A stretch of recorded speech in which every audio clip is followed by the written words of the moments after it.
In our obsession with antagonisms of the moment, we often forget how much unites all the members of humanity. Perhaps we need some outside universal threat to make us recognize this common bound. I occasionally think how quickly our differences worldwide would vanish if we were facing an alien threat from outside this world. And yet, I ask you, is not an alien force already among us? What could be more alien? Your mind is trapped in a forbidden void, a faux pas of space and time. You're flying blindly into a land of the bizarre where anything is possible. Where 2 + 2 = 3, and Abraham Lincoln was the first Queen of England, or so they'll try to tell you, again and again and again, until you believe it.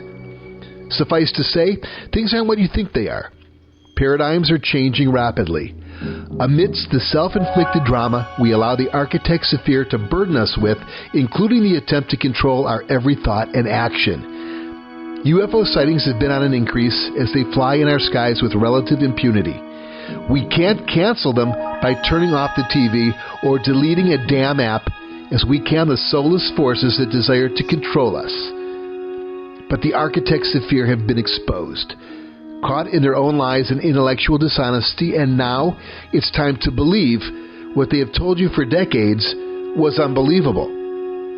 We share this amazing planet with beings from other worlds, possibly other dimensions, as well as beings from ancient worlds that roam the mountains, valleys, and jungles with equal impunity as those who own our own skies, whose sole survival initiative is to stay away from humanity. We are no longer capable of surviving in nature, and certainly not capable of surviving in outer space. So what is to become of us? Welcome to the Phenomenon Report. I'm Kelly Kleinman. Tonight we report a number of UFO and Sasquatch sightings that are either recent or impactful revelations just now coming to light. The following 5 recent cases of UFOs were extracted from the pages of Peter Davenport's National UFO Reporting Center. We'll get to Bigfoot in a few minutes. Until then, thank you for joining me on the Phenomenon Report. Full speed ahead.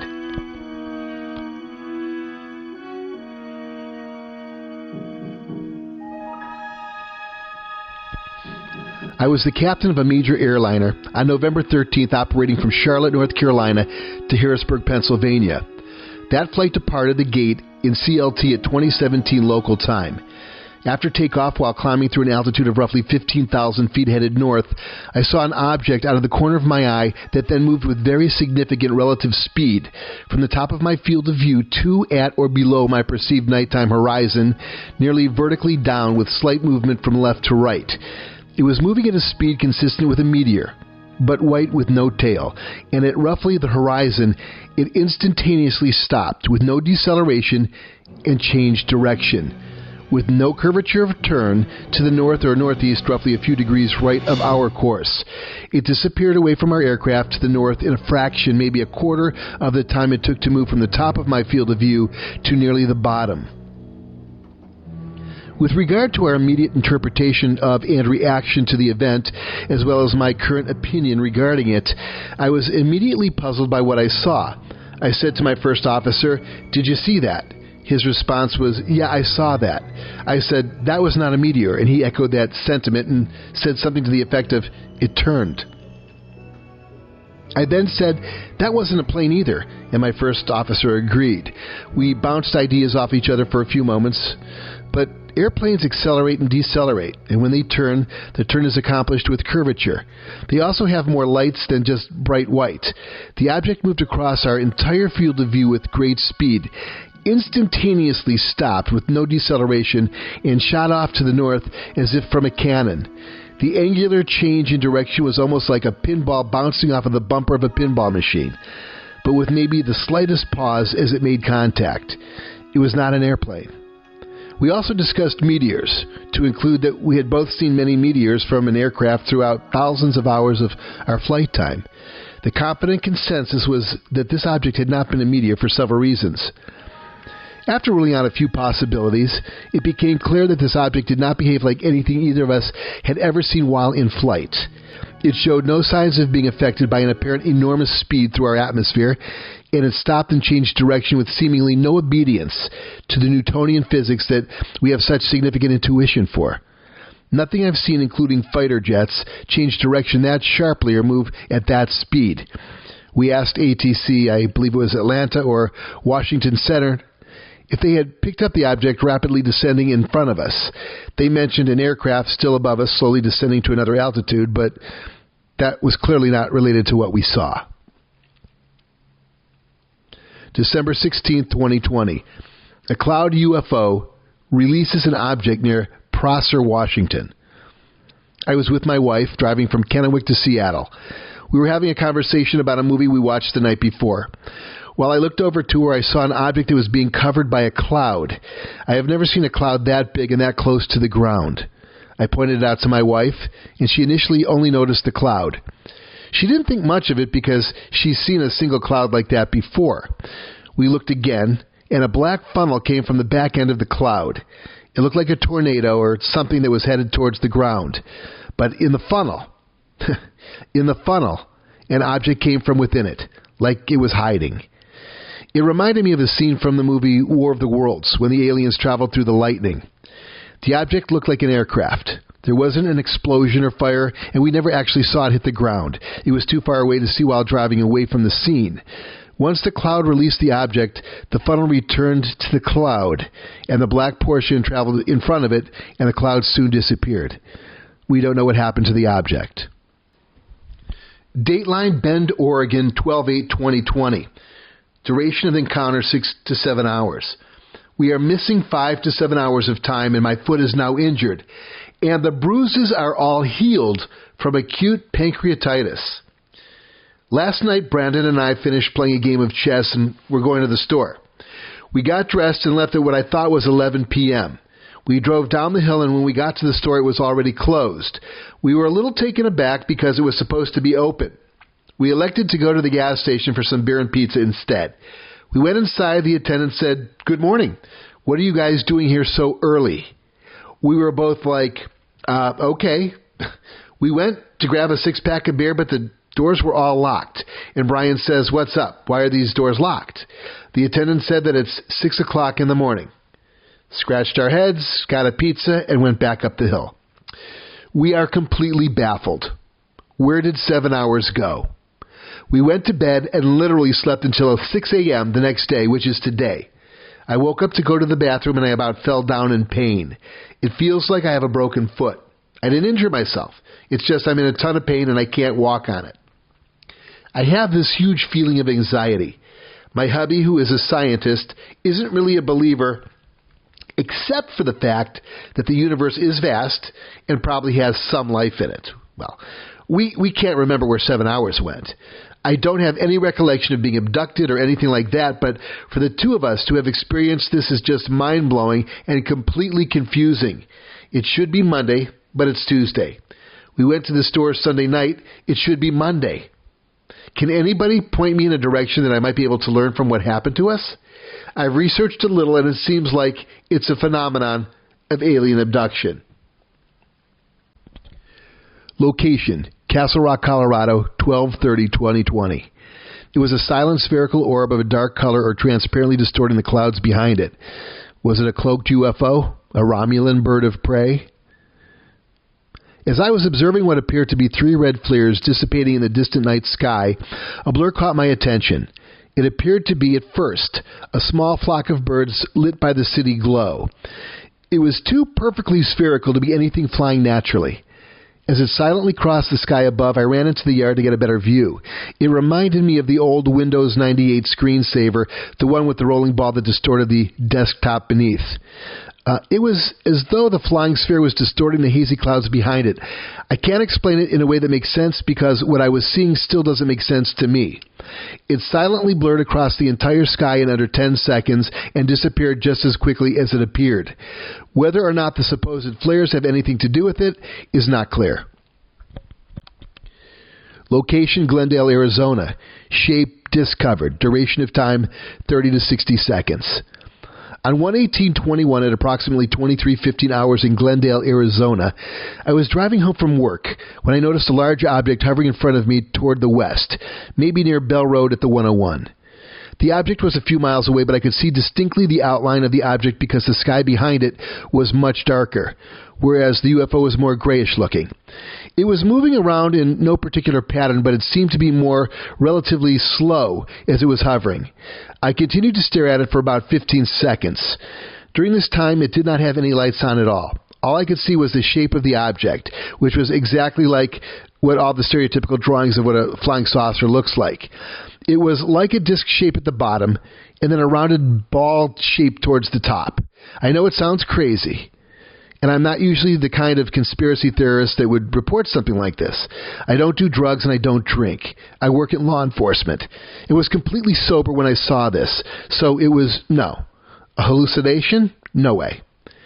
After about 15 seconds of seeing it with no lights on, I saw it slowly begin to light up gradually into a yellowish shade, but only at the very bottom of the object.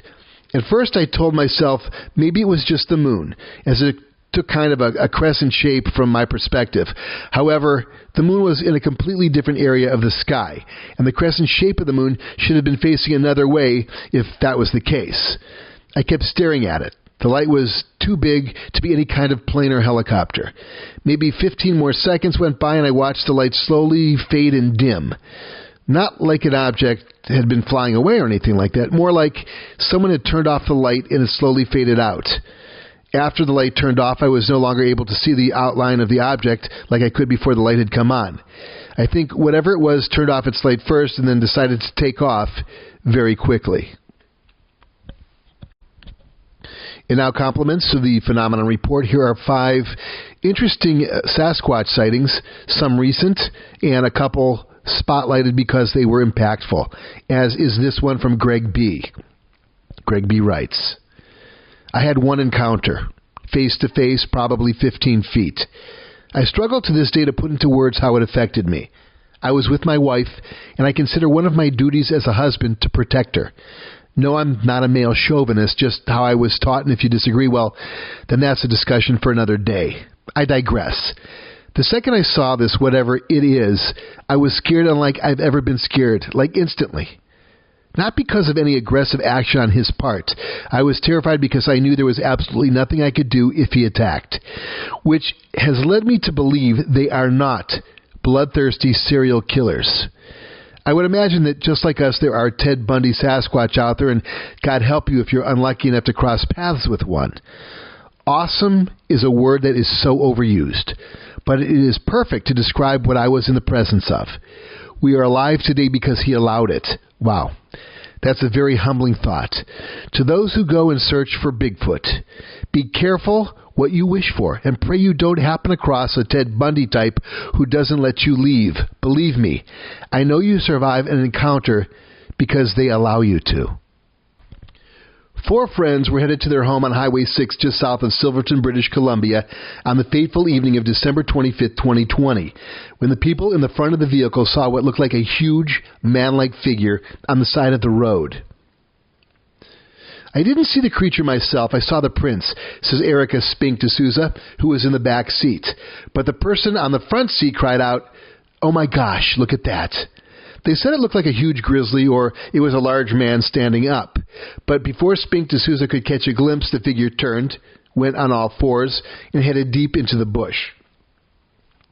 We tried to turn around and look again, but it was gone, she says. After arriving home and putting her kids to bed, they returned to the scene to look for signs of the mysterious creature.